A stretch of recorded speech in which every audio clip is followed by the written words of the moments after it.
Hello दोस्तों, नमस्कार। तो कैसे हैं आप सभी लोग। उम्मीद करता हूँ आप सभी लोग अच्छे होंगे और काफ़ी अच्छे से अपनी पढ़ाई को कर रहे होंगे। तो मैं बता देता हूँ आज हम क्या पढ़ने वाले हैं। आज हम पढ़ने वाले हैं प्रश्नावली 5.1। तो प्रश्नावली 5.1 पढ़ेंगे हम। तो आइए बिना समय गवाए हम अपना काम शुरू करते हैं। तो चलिए पढ़ते हैं, चलिए करते हैं पढ़ना शुरू। ठीक है, आओ। तो प्रश्नावली 4.1, तो इसमें एक वो होता है शब्द, क्या होता है एपी।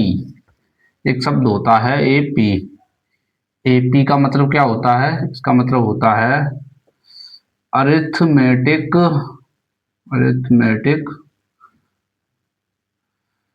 Progression, arithmetic progression.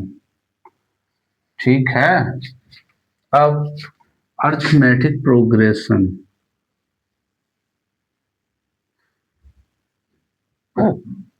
कितने तरह की होती है। अरिथमेटिक प्रोग्रेशन दो तरह की। कौन सी?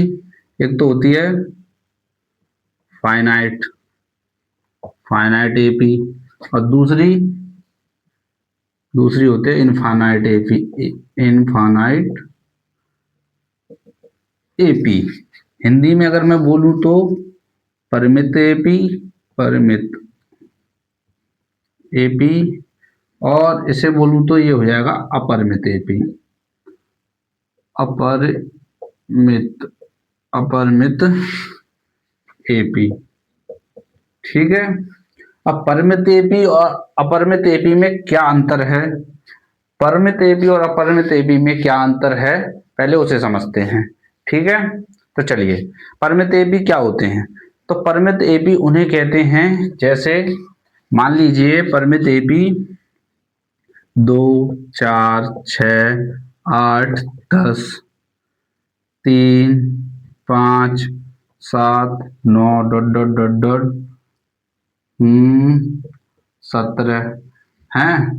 तो इसमें जिसमें इसमें भी लास्ट पद है, इसमें भी लास्ट पद है, जिनका एंड पद दिया हो तो वो होती है परिमित एपी। और अपरिमित एपी जैसे 5, 9, 13 डेड डेड डेड डेड, इसके अंत में कुछ नहीं दिया है तो इसका मतलब ये क्या है, अपरिमित एपी। इसका मतलब क्या है, ये अपरिमित एपी। ठीक है प्यारे भाइयों, बात समझ में आई। चलो, बात समझ में आई। तो अब जान लेते हैं हम कि पद, जैसे एक एक सूत्र होता है। जैसे ए, तो ए क्या होता है, जो पहला पद हमारा होगा, श्रेणी का जो पहला पद होगा उसे बोलते हैं A1, और जो दूसरा पद होगा उसे बोलते हैं A2, जो तीसरा होगा उसे बोलते हैं A3। ठीक है। A1 का मतलब होता है पहला पद, पहला पद। A2 का मतलब दूसरा पद, A2 का मतलब दूसरा पद। ठीक है। अब डी, एक डी होता है डी। डी का मतलब क्या होता है, डी मतलब होता है सार्वअंतर, सार्वांतर, सार्वंतर डी यानी सार्वांतर।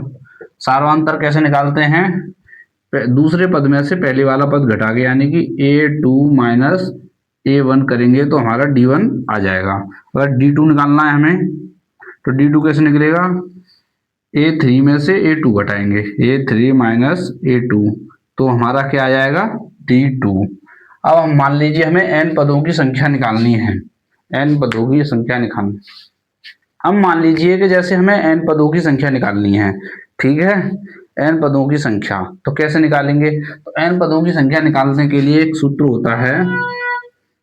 जैसे a का में a हमें 20वां पद निकालना है तो इसका सूत्र होता है a plus n minus one into डी, a plus n minus one into D.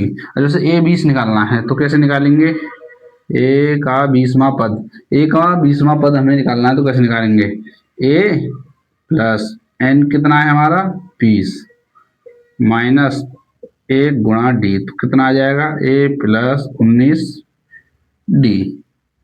ठीक है, यहां तक तो कोई बात समझ में आई होंगी सारी की सारी बात। ठीक है। अब चलते हैं हम सवालों पर।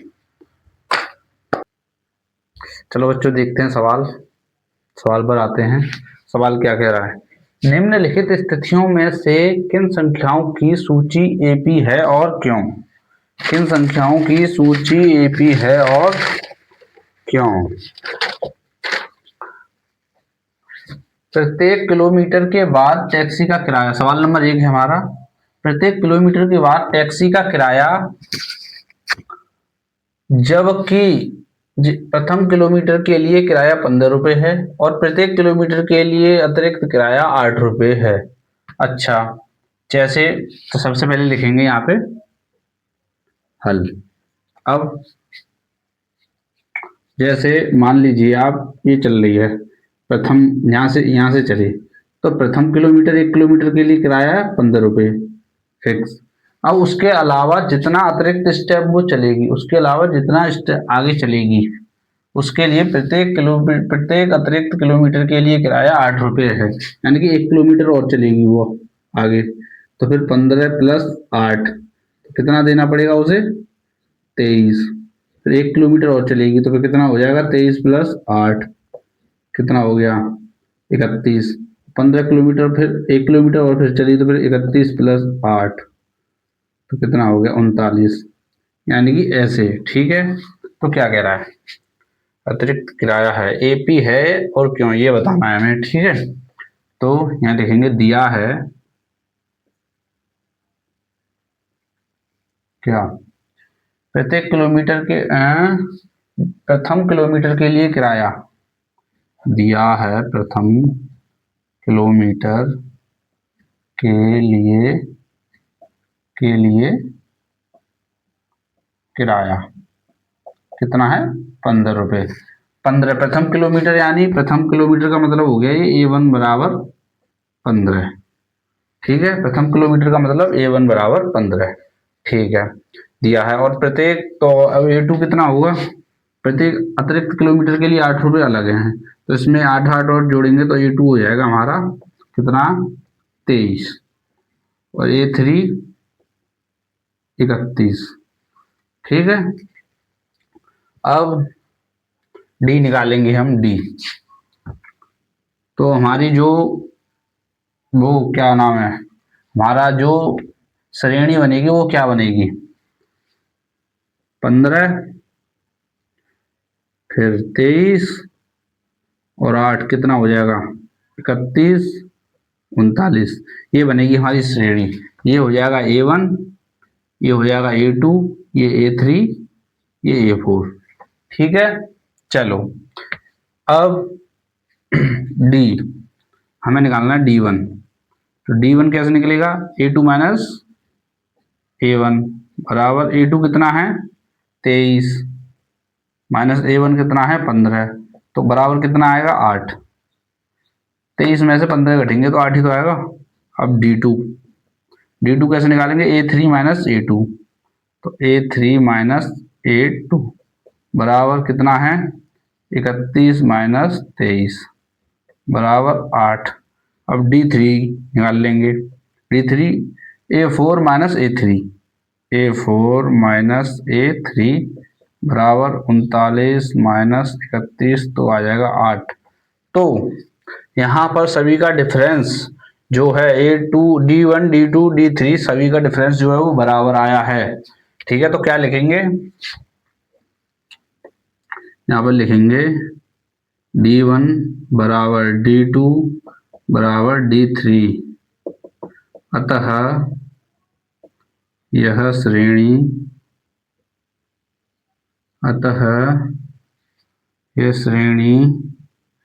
AP में है, ठीक है। क्या आपको यहाँ तक बात समझ में आई? बात समझ में आई हो तो वीडियो को कृपया लाइक कर दीजिए, क्योंकि आपके एक लाइक और शेयर से हमें काफ़ी अच्छा सपोर्ट मिलता है।